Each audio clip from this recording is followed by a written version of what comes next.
Okay, let's take a look at a couple ways that that we tend to see IVT in the real world.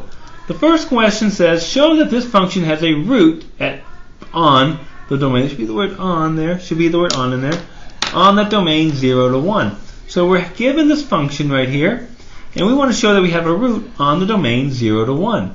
This is a classic IVT problem. We want to show that f of x equals 0 on the domain 0 to 1. So I'm looking for betweenness. That's really sometimes what we call the IVT. What does intermediate value mean? Intermediate, the middle value. So we're looking for between two values, and that's what this is looking. That's what we're showing, that this f of x equals 0 is going to exist between f of 0 and f of 1.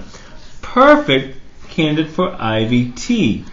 So when we set this up, this is IVT, so the first thing we're going to say is 1, that f of x is continuous on the domain 0 to 1. Close brackets. These are closed brackets, notice. Now, be very careful. Watch my order in which I write this. Don't do IVT continuous and then over here. Now look, there's all my work, Mr. Bueno. Make it look nice. Make it look neat, okay? Your teacher's got to grade this. They control your grade. Make it look nice for them. Next, we got to show that the value at 0 does not equal the value at 1. So if I plug in the value at 0, we get negative 3. Plug in 1. 1 plus 5 is 6 minus 3 is 3.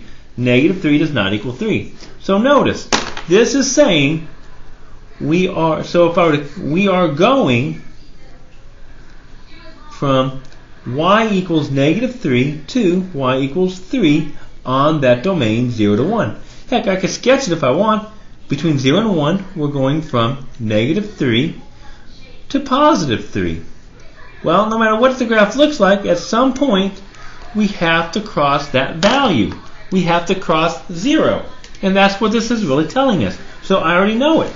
So I'm ready to answer it. Step 3, show that the value I'm looking for, because they're talking about a root, right? Root says y equals 0. That's the root.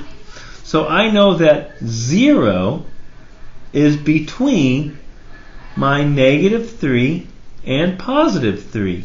Remember, in other words, remember this is my k value is between f of a and f of b, right? So this is what I want. So it's all true. So at some point, well, because 0 is between negative 3 and 3, at some point we have to have the value of 0. So we can say, therefore, IVT holds, and somewhere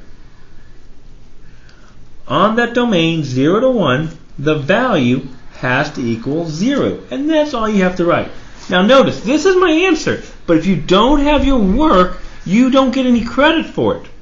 Okay? You can't just have an answer. Yeah, it's true. You got to mathematically prove it, even though it's like common sense. That's a lot of things about these existence theorems. Yes, it's common sense, but we have to have a reason for it. You just can't say something. You have to mathematically prove it, and that's what these do for us. And we use it in all sorts of applications in life, even like driving on a road, right? Like if this is I-10, I live in Houston area. If this is I-10, I live in Katy, Texas. If I live in Katy and I want to go to, let's say, Conroe, that's in Texas. Sorry about if you guys aren't any nearby here in the Houston area.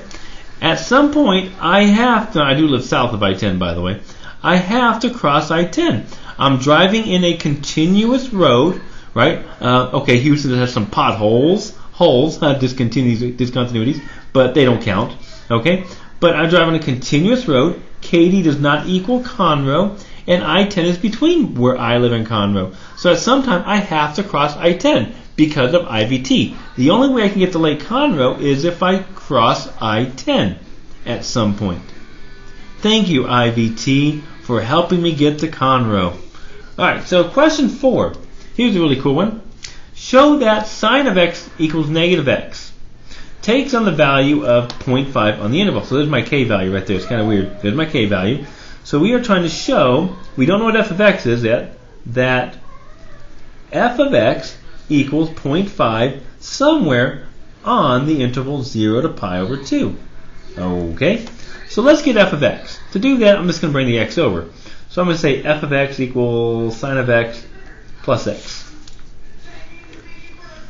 Okay, so this is a continuous function. Sin has no discontinuities that we've taught that we know of, right? None. So 1, we can say that f of x is continuous on the domain 0 to pi over 2. Name the domain. Don't leave that blank. Don't just say, yeah, f of x is continuous. Otherwise, we only care about this part of the domain. Remember the first example we did? Right? This is not, if I were to say f of x is continuous, just continuous, without putting the domain, that would be false, because clearly this is not continuous at 2. So you always want to state the domain. Alright, step 2, check the values. F of 0, make sure that does not equal f of pi over 2. Don't just say, yeah, that's true. Check it. Because remember what happened with the circle problem here? Right? They weren't the same, so we could not use it. So you always want to check it. Alright, so let's see who. Sine of pi over 2 minus pi over 2, or sorry, plus pi over 2. That's just, what's that, 1 plus pi over 2? Is that right? Oh, that's 0. 0. 0. That's terrible of me. Sorry, so that's 0. So that's just 0. Sine of pi over 2 plus pi over 2. Well, sine of pi over 2 is 1 plus pi over 2. They are clearly not the same, so that's good.